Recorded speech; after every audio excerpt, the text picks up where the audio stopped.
Buenas noches, señoras y señores. Si hacen ustedes caso a los medios, ya sabrán que en España no hay más muertes por violencia que las que sufren las mujeres. Aquí tenemos la suerte de que no mueran ni hombres, ni ancianos, ni niños, solo mujeres. Los hombres, ancianos y niños no abren telediarios ni apenas existen en las estadísticas. Además, la causa de que las mujeres sean asesinadas se debe al machismo, no al alcohol, a las drogas, a la depresión, a problemas psiquiátricos, a la situación social, a la desesperación, a la demencia senil, no. Al machismo. Es una suerte porque cuando terminemos con el machismo no habrá en España una sola muerte, un solo delito, un solo caso de violencia. Esto si hacemos caso a toda esa retahíla de medios que tienen por costumbre numerarse obedientemente de la 1 a la 6 y que son con diferentes colorines exactamente iguales. Verán, hay una violencia de la que no se habla, la violencia que se perpetra contra el varón, una violencia oculta, una violencia vergonzante para quien la sufre, una violencia que los medios han decidido escamotearles a ustedes. La violencia contra los hombres existe y sabemos muy poco de ella porque, entre otras cosas, es un tabú social. Los estudios más serios han demostrado que la denuncia de violencia entre sexos por parte de terceros presenta un desequilibrio de un 35% en favor de las mujeres cuando éstas son víctimas, con independencia de quién sea el agresor. La combinación con más probabilidades de ser denunciada es la del varón agresor y la mujer víctima. Por tanto, ya tenemos ahí un primer factor de desequilibrio. Pese a que diversas organizaciones internacionales consideran como violencia de género una parte de la que se ejerce también contra varones, los sectores más ideologizados y radicales, como el actual gobierno de España, rechazan esta posibilidad, ya que solo admiten que aquella pueda aplicarse a nadie más que a las mujeres, contribuyendo de este modo a invisibilizar el problema. Esto da lugar a que el hombre pueda ser visto como perpetrador, pero no como víctima. Por ejemplo, al no considerarse tradicionalmente violación la de carácter homosexual de un hombre sobre otro, el varón aparecía solo como criminal y no como víctima. En Estados Unidos no ha sido sino desde hace apenas 10 años cuando se ha considerado la violación masculina dentro de las estadísticas de violaciones. De hecho, este tipo de actos son mucho menos denunciados en el caso de hombres que en el de mujeres. Los informes internacionales señalan que en torno a un 6% de los varones sufren violencia sexual en la infancia y hasta un 30% en la edad adulta ha vivido algún incidente sexual no consensuado con una mujer o ha sufrido acoso a manos de esta. Las cifras son semejantes para la población homosexual, aunque un porcentaje superior al 25% asegura haber padecido abusos sexuales y no solo acoso. Tradicionalmente, el varón ha sufrido violencia sexual en las guerras y en las cárceles en proporción mucho mayor de lo que se admite. Asimismo, también la violencia que sufre el hombre a manos de mujeres. Si la violencia abarca un campo mayor que el meramente físico, las tasas de violencia entre el hombre y la mujer son muy semejantes, según un estudio internacional del Grupo de Investigación de la Violencia Doméstica. De acuerdo a las estadísticas, un 25% de los malos tratos que se producen en el hogar son sufridos por hombres. Muy pocos o ninguno de los hombres asesinados por sus parejas han denunciado con antelación pese a existir violencia. Si se produce una denuncia, esta suele venir de parte de una mujer del entorno de la víctima. Pero la legislación española contempla que las amenazas y coacciones son delito solo si la víctima es una mujer. En el caso de que la víctima sea un hombre, solo se trata como una falta, con lo que suele sustanciarse con una multa. Y tenemos al mejor experto que podíamos tener, a doña Giovanna Carril. Sea usted muy bienvenida. Antes que nada, quisiera puntualizar algo antes de comenzar. Una gran parte de los datos que figuran en este estudio están sacados de las estadísticas de Estados Unidos, porque es difícil obtener según qué estadísticas en España. Entonces, en fin, las norteamericanas son las más publicadas y las más publicitadas y son las que se utilizan en una parte por lo menos de ocasiones. Pensamos que, bueno, se compadecen bien en términos generales con lo que podemos tener en Europa. Una cosa sí que, o por una cosa sí quería empezar, y es que efectivamente existe una violencia que cometen hombres contra mujeres, mujeres contra hombres, pero que no se comete por el hecho de que se sea un hombre o se sea una mujer el verdugo o la víctima. Yo no digo que no.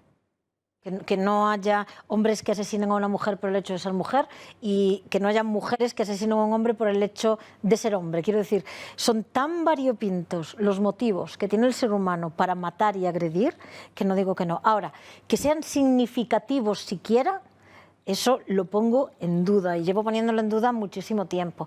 El ser humano mata por diversas razones y la mayor parte de ellos, lamentablemente, es por enfermedades mentales, por adicciones, por momentos de desesperación puntual que te llevan al límite de las emociones, pero por el hecho de un género contra el otro, esas muertes son residuales, esas agresiones son absolutamente residuales. Vamos, no saldrían ni en las estadísticas.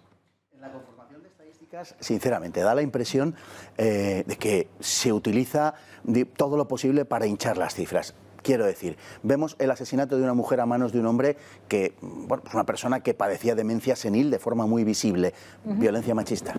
Vemos el asesinato de un hombre a una mujer en un momento, digamos, de síndrome de abstinencia por consumo de drogas. Tal. Lo metemos también, todo es bueno para el convento, quiero decir. O sea, que esa es la actitud de engordar las cifras. Es evidente que una gran parte de esa violencia no tiene nada que ver con el hecho de que se sea hombre o mujer, sino que obedece a otros factores. Evidentemente, además, bueno, de hecho en España se ha llegado a contabilizar temporalmente como violencia machista casos de suicidios de una mujer. O sea, no hay límites. Aquí lo que se busca es, yo busco un resultado, tengo que obtener ese resultado, con lo cual los datos que pongo a cocer para obtener ese resultado son los que a mí me interesan. Punto. No hay más. Ahora, en lo que tú decías, sí que es verdad que hay un incremento de violencia dentro del ámbito doméstico, ¿vale? Pero no interviene el género.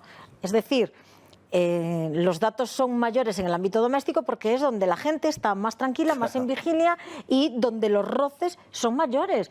Un padre y un hijo que vivan juntos tienen más probabilidad de pelearse, de enfadarse y de llegar al límite que un padre y un hijo que se ven pues el domingo para la paella.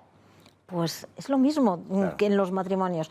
Tú date cuenta que además no se contabilizan y no se tienen en cuenta como violencia de género las muertes a manos de mujeres a manos de otras mujeres y eso que conviven y también existen. Pero bueno, como en España, como comentábamos hace unos días, la violencia no tiene género, con lo cual los delitos cometidos por mujeres no son delitos, no se sabe aún muy bien el qué, pues ni se computan ni se conocen. No se saben cuántos hombres han muerto a manos de mujeres.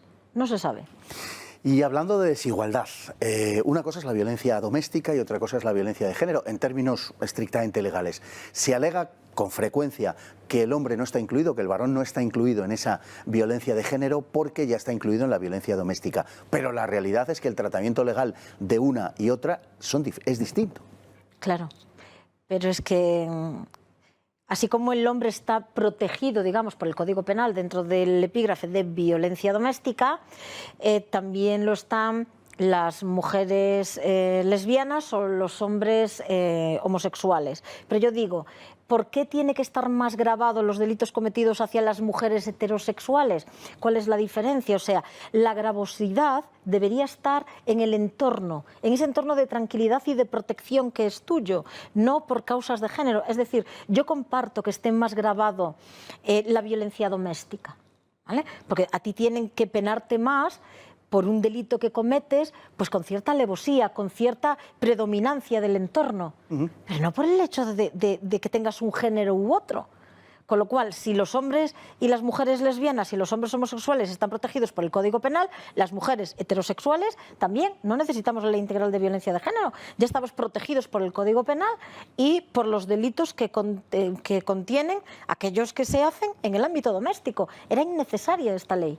Pero una pregunta, si la mujer cuando es agredida por otra mujer, en un caso una relación, por ejemplo, entre lesbianas, no tiene la protección de género, de la violencia de género, no. Si no la tiene y solo la tiene si es agredida por un varón, ¿qué se está buscando? ¿Proteger a la mujer o castigar al varón? Castigar al varón. Castigar al varón heterosexual. Sí, sí, claro, al varón heterosexual. Sí, es absolutamente claro. No importa proteger a la mujer. Si tú dices quiero proteger a la mujer, bajo mi punto de vista, primero tienes que explicar por qué. Porque las mujeres no somos seres inútiles, ni necesitados de una protección especial, no somos, como digo siempre, flores del campo, ¿vale? Somos personas igual que cualquier hombre, pero una vez entrado digamos, en ese estado de cosas, ¿por qué solo protegemos a las mujeres heterosexuales? ¿Por qué solo las mujeres heterosexuales que sufren violencia en su casa tienen acceso a determinadas ayudas y recursos para iniciar una nueva vida? Si yo soy mujer y recibo palizas y un maltrato por parte de otra mujer, no voy a tener acceso a ese recurso. ¿Por qué?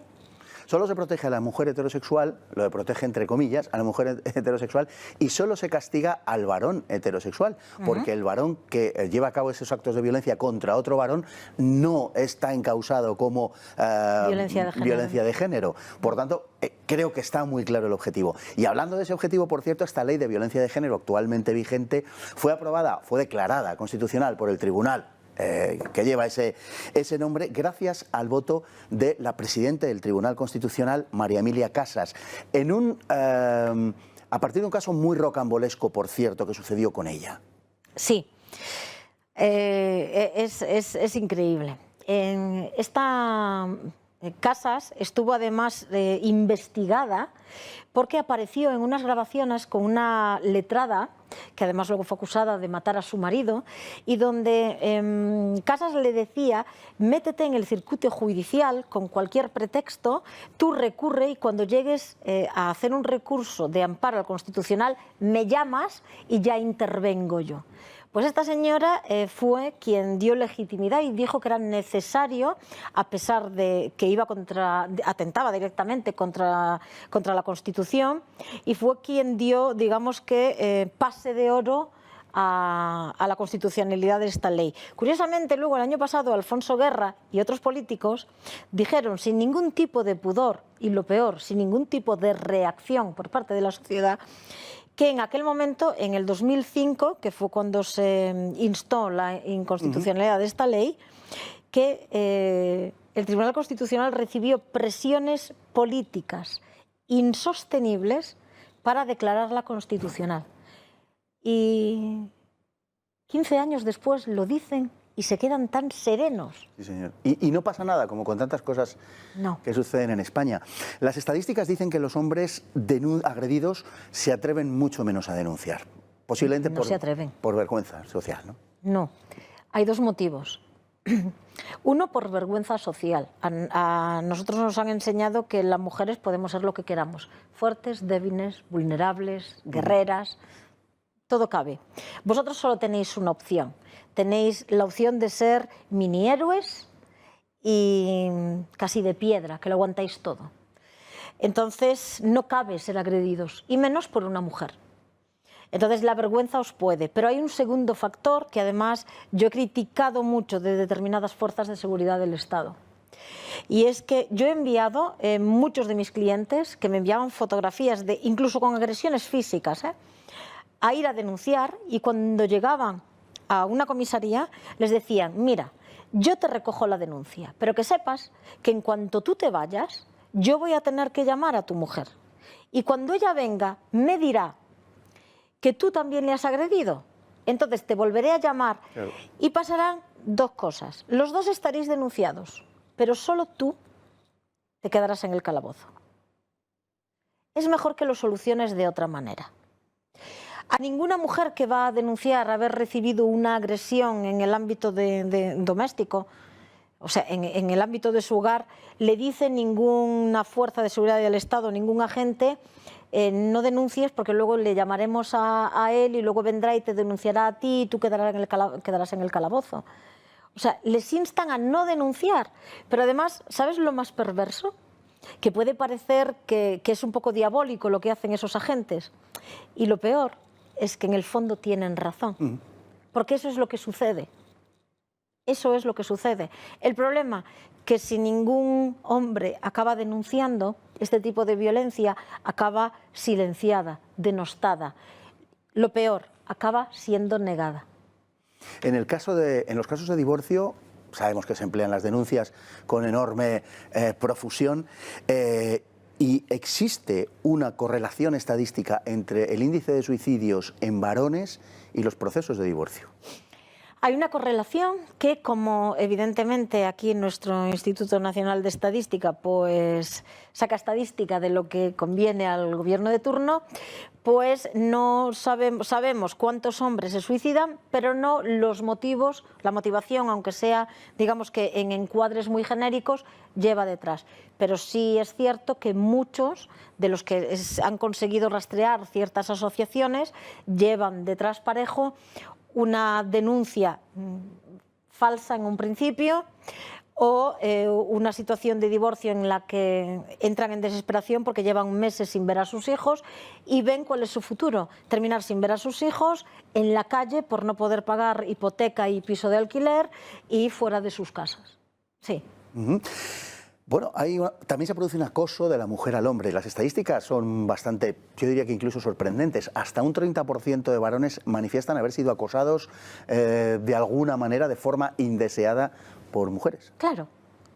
Pero es que, a ver, las mujeres no venimos de otro planeta. Y yo digo siempre que somos capaces de lo mejor y lo peor. No debemos asombrarnos, claro. Las mujeres somos capaces de ser heroínas como vosotros héroes.